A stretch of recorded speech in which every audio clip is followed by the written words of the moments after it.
Say you've been driving in the car and your son or daughter is sitting next to you and they start telling you about something that happened that was really exciting that happened to them during the day at school. And a couple of minutes goes by and you realize that you haven't even heard a word that they've said. And that your child is either saying, "Right, Mom?" or "Did you hear that, Mom?" And you realize that the entire time they've been talking, your mind has been worried about what you're going to make for dinner that day, or when and how you're going to get a project finished for work, and so on and so on. So you were completely not present in that conversation at all with your child. And do you think that your child doesn't realize that? And the implications of not being present with your children is just enormous, because anybody can feel when they're not being paid attention to.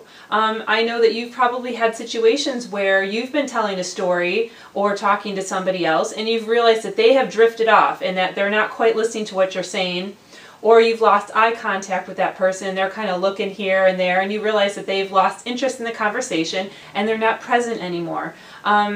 That makes a bigger impact in a child, because when a child is trying to have a conversation with a parent and they realize that the parent isn't paying attention to them, they don't think that you care about what they have to say. And that's pretty much how they take it. Now, you may not, that obviously may not be the case. You may just have had random thoughts come into your head that just kind of took over while your daughter was telling you about the fact that she got an A on her spelling test and how excited she was. But your daughter doesn't know the stories that are running in your head and why you were taken away from being present with her. And all that she can rationalize is that, well, Mommy must not care about what I have to say.